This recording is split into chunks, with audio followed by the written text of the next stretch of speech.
भारत माता की, भारत माता की।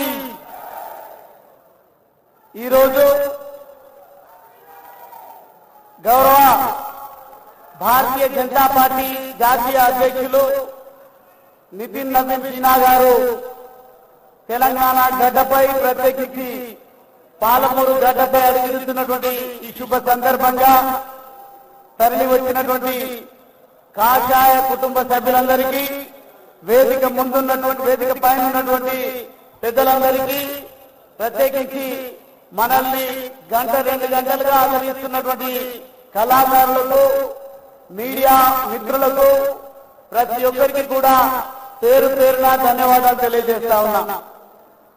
సోదర సోదరీమణులారా, ఈరోజు మున్సిపల్ ఎన్నికలు ఎందుకు వచ్చినాయో మనందరికీ కూడా తెలుసు। 15th ఫైనాన్స్ నిధులకు సంబంధించి నిధులు రావాలంటే స్థానిక సంస్థల ఎన్నికలను నిర్వహించాల్సింది అవసరం ఉంది కాబట్టి ముఖ్యమంత్రి రేవంత్ రెడ్డి గారు ఈ ఎన్నికల నోటిఫికేషన్ ను భయపడుతూ ఇప్పించడం జరిగింది ఎన్నికల కమిషన్ చేత। మొన్న జరిగినటువంటి సర్పంచ్ ఎన్నికల తర్వాత సాధారణంగా ఎంపీటీసీ, జెడ్పీటీసీ ఎన్నికలు జరుగుతాయి। కానీ ఈ మూర్ఖపు ముఖ్యమంత్రి మొన్న సర్పంచ్ ఎన్నికల్లో వచ్చినటువంటి వ్యతిరేక ఫలితాలను దృష్టిలో పెట్టుకొని రైతులు మమ్మల్ని ఎడమకాలు చెప్పుతోనే తంతా ఉన్నారు, మహిళలు నమ్మే పరిస్థితి లేదు, నిరుద్యోగ యువకులు యుద్ధం చేస్తా ఉన్నారు, యువకులు ఈ పనికిరాని ప్రభుత్వం గురించి విస్తృతంగా చర్చ పెడతా ఉన్నారు, రైతులు ఈ దుర్మార్గపు పాలన పోవాలని ఎక్కడికక్కడ శాపనార్థాలు పెడతా ఉన్నటువంటి ఈ సందర్భాన్ని తనకున్నటువంటి పనికి రాని ఇంటెలిజెన్స్ ద్వారా తెలుసుకొని ఎంపీటీసీ, జెడ్పీటీసీ ఎన్నికల కంటే ముందు మున్సిపల్ కార్పొరేషన్ ఎన్నికలను నిర్వహిస్తే ప్రజలను ఏమన్నా మైమరిపించి ఓట్లు వేయించుకోవచ్చనే భ్రమలో ఈ ఎన్నికలు నిర్వహిస్తున్నటువంటి మాట వాస్తవం। కానీ గత జిహెచ్ఎంసీ ఎన్నికలను ఈ ముఖ్యమంత్రి గుర్తు చేసుకోవాల్సినటువంటి అవసరం ఉంది। మొన్న జరిగినటువంటి 5 సంవత్సరాల క్రితం జరిగినటువంటి జిహెచ్ఎంసీ ఎన్నికల్లో ఒక పార్టీకి 1 సీటు, ఇంకో పార్టీకి 2 సీట్లు, సెంచరీ కొడతామన్నటువంటి అవినీతి పాలన అందించినటువంటి బీఆర్ఎస్ పార్టీకి కొన్ని సీట్లు ఇస్తే ఎవరి ఊహ కందకుండా 48 కార్పొరేటర్లను జిహెచ్ఎంసీ ఓటర్ మహాశయులు గెలిపించుకోవడం జరిగింది। ఇప్పుడు జరుగుతున్నటువంటి ఈ ఎన్నికలను కూడా నేను బల్లా గుద్ది చెప్తా ఉన్నా, ఖచ్చితంగా 50% పైసలకు స్థానాలలో భారతీయ జనతా పార్టీ విజయ డంకా మోగిస్తుంది అనడానికి ఈ రోజు మన జాతీయ అధ్యక్షుడు వస్తున్నటువంటి ఈ శుభ సందర్భాన్ని తెలుసుకున్నటువంటి కౌన్సిలర్లుగా పోటీలుగా ఉన్నటువంటి వాళ్ళు, కార్పొరేటర్లుగా బరిలో నిలిచినటువంటి వాళ్ళు ఈరోజు మా యువ రక్తాన్ని చూసి ప్రేరణ పొంది ఈ ఎన్నికల్లో విజయ డంకా మోగించాలనే ఉద్దేశంతోన మీరు వచ్చినట్టుగా నాకు అర్థమవుతా ఉంది। ఈ రోజు మీరే కాదు, మనమందరం కూడా ప్రేరణ పొందాల్సినటువంటి అవసరం ఉంది। ఈ పనికి రాని రాహుల్ గాంధీని నరేంద్ర మోడీ గారితో పోలుస్తా ఉన్నారు। ఈ రోజు మీడియా మిత్రులను నేను విజ్ఞప్తి చేస్తా ఉన్నా, మీరు ఈ కాంగ్రెస్ నాయకత్వాన్ని పోల్చడానికి ఎట్టి పరిస్థితుల్లో వాళ్లకు ఏ అర్హత లేదు। యువకుడు అని 50-60 సంవత్సరాలైనా పెళ్లి కాకుంటే రాహుల్ గాంధీని యువకుడిగా అభివర్ణిస్తా ఉన్నారు।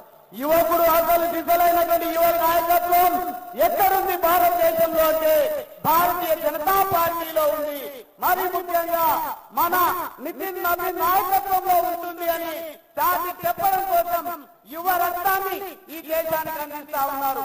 ఎంతో మంది యువకులు బలిదానాలు చేసుకోవడం వల్ల, ఎంతో మంది త్యాగదలులు బలిదానం చేసుకోవడం వల్ల భారతదేశానికి స్వాతంత్రం వచ్చింది। కానీ అసలు సిద్ధమైనటువంటి భారతదేశానికి స్వాతంత్రం ఇప్పుడిప్పుడే వస్తా ఉంది। అందుకే ఎక్కడ ఎన్నికలు వచ్చినా అక్కడ కాషాయ జెండాను ఎగరేస్తా ఉన్నారు। కమల పువ్వు వికసించే విధంగా విఘ్నులు, మేధావులు, యువకులు, మహిళలు, రైతులు ఆలోచిస్తా ఉన్నారు కాబట్టి మొన్న జరిగిన కేరళ త్రివేంద్రం ఎన్నికల్లో మనమే గెలవడం జరిగింది. ముంబై మున్సిపల్ కార్పొరేషన్ లో మనమే గెలవడం జరిగింది. హర్యానా, మహారాష్ట్ర, ఢిల్లీ మేమే గెలుస్తామని దెబ్బలు తెలుసుకున్నటువంటి కాంగ్రెస్ పార్టీకి తగిన రీతిలో గుణపాఠం చెప్పి కాషాయ జెండాను ఎగురవేయడం జరిగింది. డబుల్ ఇంజిన్ సర్కార్ పేరు నినాదం ఇస్తే 200 పైసలకు స్థానాలతోన బీహార్ లో భారతీయ జనతా పార్టీని గెలిపించడం జరిగింది. ఈ పాలమూరు గడ్డ నుండి ఈ రోజు నేను అనుకుంటా ఉన్నా మన నాయకుడు గొప్ప నినాదం ఇస్తాడని నేను భావిస్తా ఉన్నా.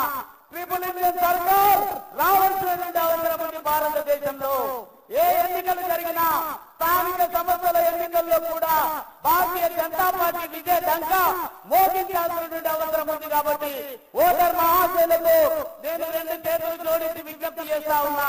పాలమూరు జిల్లాలో కమలం పువ్వును గెలిపించి ఎంపీగా టీఆర్ గెలిపించినట్టుగా ఇప్పుడు ప్రతి councillor, chairman, corporator, municipal vice chairman, mayor, deputy mayor అందరినీ కూడా మీరు గెలిపించుకోవాల్సిందిగా ఈ సందర్భంగా కోరుకుంటూ ఈ గొప్ప అవకాశం ఇచ్చినటువంటి పెద్దలందరికీ పేరు పేరున ధన్యవాదాలు తెలియజేస్తూ నేను సెలవు తీసుకుంటా ఉన్నా.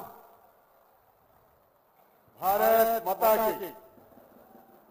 నితిన్ నవీన్ గారు మన యొక్క పాలమూరు పట్టణానికి చేసినారు. కొద్ది నిమిషాల్లోనే వారి యొక్క వేదిక మీకు రాబోతా ఉన్నారు. కాబట్టి బయట నిలబడినటువంటి అందరూ కూడా కూర్చోవాల్సిందిగా మనం చేస్తా ఉన్నాను. మన సీనియర్ నాయకులు, బీసీ కమిషన్ సభ్యులు ఆచార్య గారిని మాట్లాడాల్సిందిగా కోరుతా ఉన్నాను.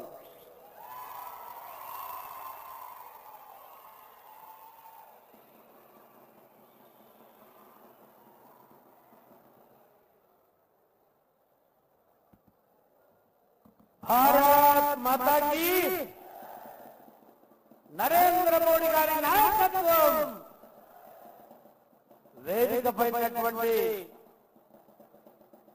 సభాధ్యక్షులు, గౌరవ వేదికపై ఉన్నటువంటి ముఖ్య అతిథులు, పెద్దలు,